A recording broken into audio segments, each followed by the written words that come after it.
Hi guys! Welcome back to my YouTube channel. So for today's video, this is the part 2 of the Macro X na ginamit kong rejuvenating set. So this is from Heavenly Skin Potion, yung kay Shiro, Pagayako Shiro na rejuvenating set. So this is going to be the part 2 and the final update. I know na sinabi ko na every week mag-update ako sa inyo, pero feeling ko kasi kung every week parang mabobore na kayo kung ano yung i-update ko every week. So ginawa ko na lang siya. This is my more than a month na napagamit. Simula nung first na video ko na 1 week review nitong Kagayako Shiro na rejuvenating set. So this is my more than a month. Like siguro 1 month and 1 week yung paggamit ko dito sa products. And ito na yung result niya sa skin ko. Look at that, 'di ba? Medyo glowing na talaga yung skin ko. And happy ako sa result niya kasi ayan, nakuha naman yung gusto ko kasi kaya ako nagre-rejuve kasi sobrang dull ng skin ko. Para wala siyang buhay. Alam niyo yun, pagka naghilamos ka ng soap lang, tapos nagsiskincare naman ako. But from time to time kasi nagkakaroon talaga ako ng breakouts. And nung time na gumamit ako nito, nag-decide akong gumamit nito is grabe na talaga yung breakouts. Parang hindi na siya makuha sa simpleng pagsiskincare. So, I decided to go back to rejuvenating. So, ito yung napili kong rejuve dahil trending nga siya and gusto ko rin siya masubukan dahil sabi nga nila 1 to 2 days ay magpipil ka na. So, quick recap lang doon sa una kong video. Ang sinabi ko doon, yun nga, dahil sa sinabi sa ibang video na trending videos na ito ay 1 to 2 days, pwede ka na mag-peel. Pero sa akin is, hindi ako nag-peel sa kanya ng 1 to 2 days. More than a week na nga, hindi pa rin ako masyado nagpipiling. I don't know siguro dahil na rin nagsiserum ako before ako gumamit nito. And wala masyadong kailangan na peeling sa skin ko, which is okay naman sa akin. And pag naaalala nyo, or ilalagay ko na nga siguro dyan, yung una kong video, meron akong malaking tigyawat dito. Tingnan nyo guys, and sinabi ko doon na dahil sa pagpiplik ko at gusto ko, kasi feeling ko meron pa siyang laman sa loob, and hindi ako or mapakali kung meron pang parang laman sa loob yung pimples. Gusto ko kasi pag kunwari kung mag-pop man yung pimples ng sarili niya, gusto ko nagdudugo talaga siya kasi guys, pag nagdugo na yung pimples na nag-pop, hindi siya babalik. And kung hindi nagpa-pop kasi at hindi nagdugo ang pimples nyo, babalik at babalik siya and mahirap tanggalin yung scar niya na naiwan. So, ito naman, siguro nasobrahan ako. Siguro nanggigil ako sa pag-prick ko sa kanya. Kaya, ayun, medyo lumalim or may malalim siya na scar after that. And nangitim nyo ng malaki-laki pa to. Pero tingnan nyo guys, ayan, hindi na siya masyadong visible. Ayan, naglighten na talaga siya. Tapos, yung skin, in fairness, parang nare-repair niya. Parang natatakpan and bumabalik siya sa dati. Nawawala yung medyo malalim na butas sa kanya. And thankful ako about that. So, sa paggamit ko dito, more than a month, nagkakaroon ako ng peeling, guys.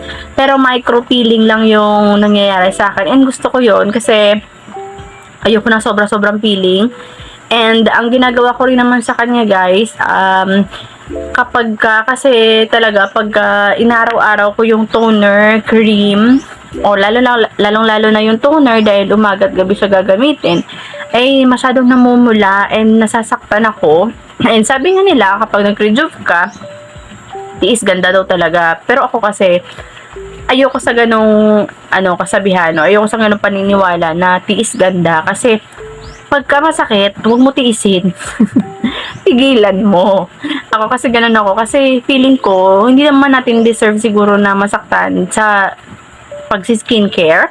Tingnan nyo naman, kahit slow yung progress sa skin ko, at least, hindi siya masakit. And hindi ko nire-risk na parang pagka ituloy-tuloy ko, baka mas lalong lumala yung skin ko na imbis na gusto kong mapaganda, ma-improve, mas lalo siyang lumala. Dahil dun nagsisimula guys, nagkakaroon ka ng pekas, tapos nagsusugat-sugat, And dahil hindi mo pa rin tinigil, dahil naniniwala ka dun sa taste ganda, mas lumala, imbes na gumanda yung skin mo. So ako naman, when I feel na parang ang sakit niya i-apply, parang hindi ko kaya, sobrang pula, parang pag lumabas ka parang tosino, and naiiba yung sa face mo, sa katawan mo dahil puting-puti.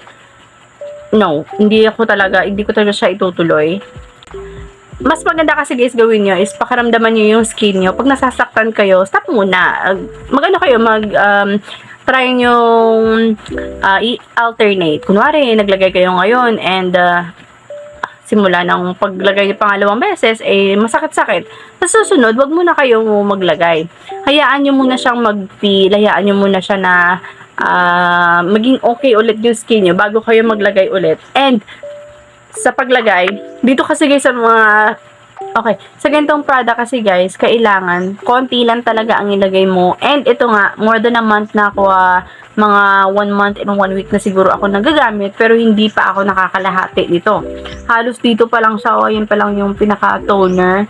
And to think na puno ito, so ganyan pa lang ang nauubos ko dahil onti-onti at hindi talaga ako gumagamit ng cotton sa gumagamit ako sa face ko dahil masyadong magastos at kapag ka nasobrahan din sa pag-rub ng skin mo ay masusugatan and masakit.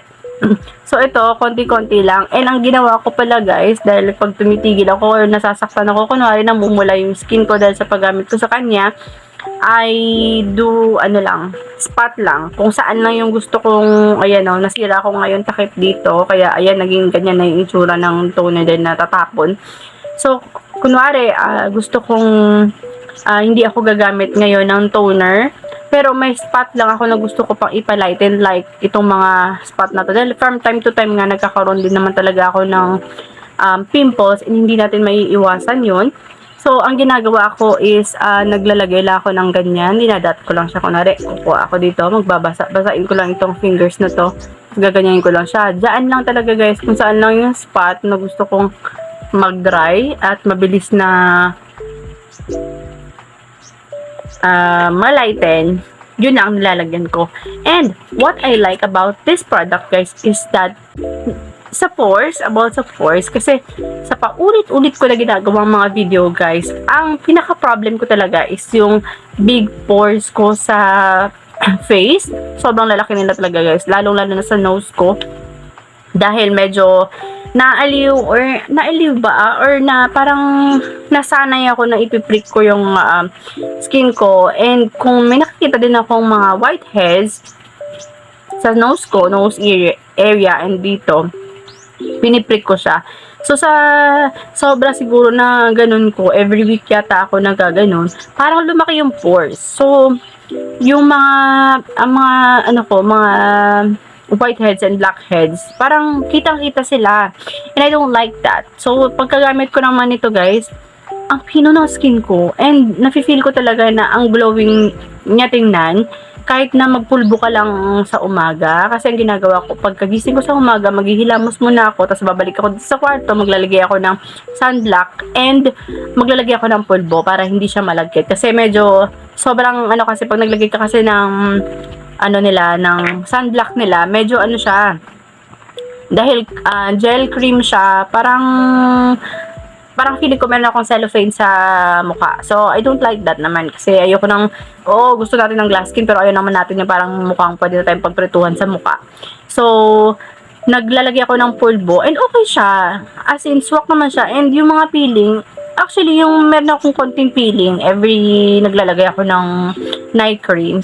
So, pag peeling sa umaga, hindi siya masyadong halata pag naglalagay na ako ng sunblock tapos pinapatungan ko ng pulbo. Hindi siya masyadong halata. Hindi siya masyadong nagsisigawan na, as in yung malalaki yung tipak ng peeling, and I like that.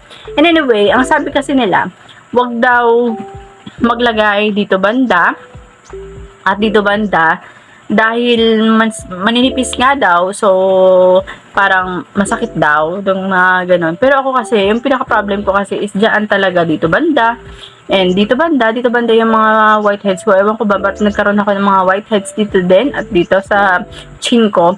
So, naglalagay ako dyan and wala namang problema. Hindi naman siya ganun kasakit. Basta talaga guys, alamin nyo kapag medyo masakit na, tigil-tigil muna and pahinga-hinga mo lang ng ilang araw. Pagka okay na, pwede ka naman maglagay ulit.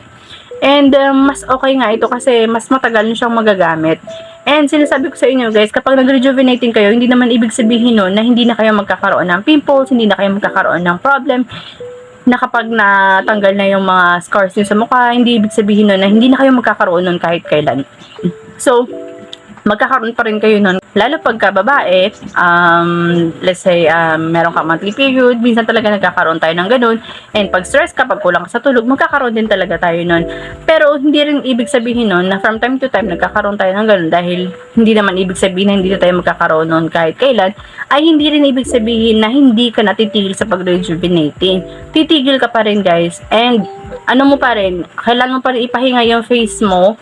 Tapos pagka, kung doon mo na kayo na kailangan, saka ka na lang maglagay ulit. Kasi pangit din yung tuloy-tuloy na paggamit nito. Kasi nakakanipis din talaga siya ng mukha.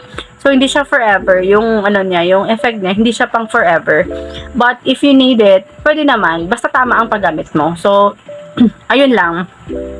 So, if ever siguro, kung hindi ako nagre-review ng mga skincare product, ito at ito pa rin talaga yung gagamitin ko. Pero dahil nagre-review tayo, meron na akong gustong gamitin na iba, meron din akong gustong i-try.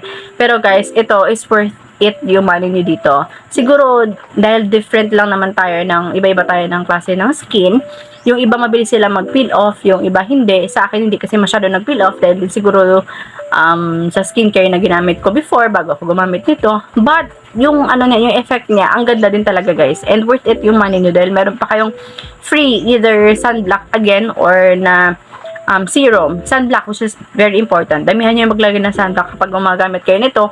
And iwasan nyo yung pag-expose sa araw kahit sa pagluluto guys. Pag sobrang init, lumayo-layo kayo and dagdagan nyo ang paglagay ng sunblock nyo bago kayo ma-expose sa mga maiinit. At kahit sa bahay kayo guys, sabi nasa bahay lang kayo, sabi ng iba, okay lang naman, di ako masyadong naglalagay doon, sa bahay lang naman ako. No. Kapag mainit ang panahon, kahit nasa bahay ka lang, maglagay ka pa rin ng sunblock para protected ka. Dahil itong mga skincare na to, medyo nakakanipis siya. And dahil nga nagpipeel off yung balat natin sa mukha, mas kailangan natin ng sunblock or protection sa araw. So, ayun lang guys. I hope you like this video. And if you do, please comment on the comment section. Tapos like nyo yung video na to. Tapos kung gusto niyo rin guys mag-try nitong gamit na to, may available siya sa Lazada and ilalagay ko na lang yung link sa description box. So, ayun lang guys. I hope you like this video. Bye-bye!